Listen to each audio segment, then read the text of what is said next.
Alright, so yesterday a gentleman did a video and he called me a liar about the Lagos-Calabar coastal highway, and he said he'd gone to kilometer 30 and there was nothing there, just like a flagpole. But here's the thing, neither the government nor I as a private citizen said that if you drive from Ahmadu Bello Way up to kilometer 30 you're going to see something. That's not how it works.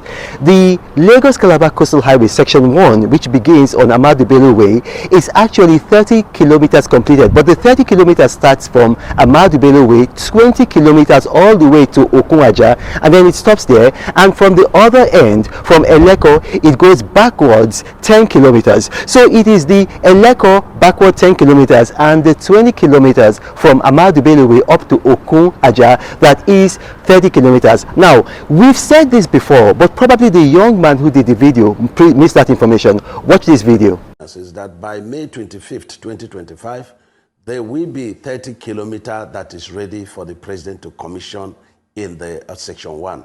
And what is the 30 kilometers? 20 kilometers continuously from Ahmad Bello Way will be, so, and then 10 kilometers at the end of section 1, which is Leko Junction.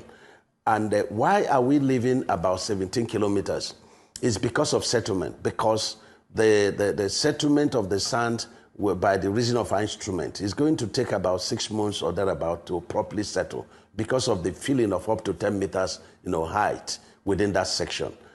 Now, before I agreed to come to Lagos for the flag off of the Lagos-Calabar Coastal Highway, I didn't just rely on the government. I did some research on my own. I saw a video by a guy called Bolahon Aziz. Now, this guy had actually gone from the Ahmadu Bello Way beginning of the road up until kilometer 19, and this was 2 weeks before the commissioning, so it had only gone from Ahmadu Bello Way to kilometer 19, and then from the Eloka end he had gone with a drone and captured the 10 kilometers, and you can actually see it on his YouTube channel and also on his X profile. I'm going to put the link in this video.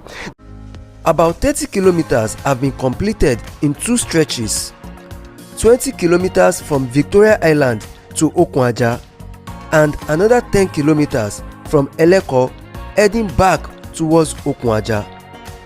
In this video, I will take you along the entire route of section 1, showing what has been completed, what's still under construction, which route you will be able to drive on when it's open on the 25th, and how this road now looks like by the day and at night.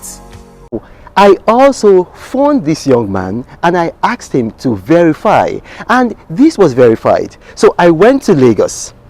Now, when I got to Lagos, the photo that we took, myself and Professor Wole Soyinka, it was not at kilometer 30 all the way from Ahmadu Bello Way.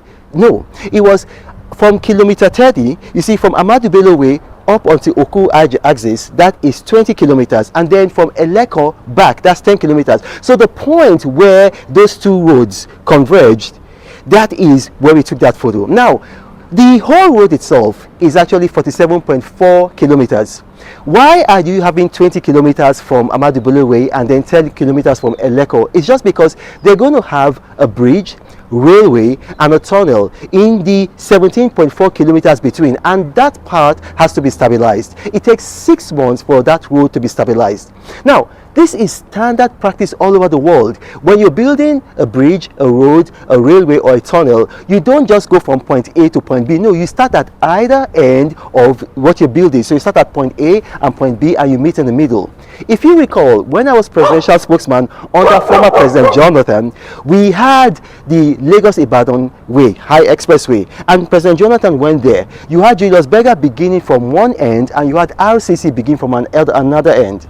Now, I'm going to say this also for those supporters of the president and those supporters of the APC who are attacking this young man. Don't attack him. Yes, he insulted me, but don't worry, I've got a thick skin. I don't think he's a hater. I think he's a patriot who probably did not understand the whole picture. So it's our job to explain rather than to insult back. This is Renan Mokri. Thank you for watching, and may God bless you.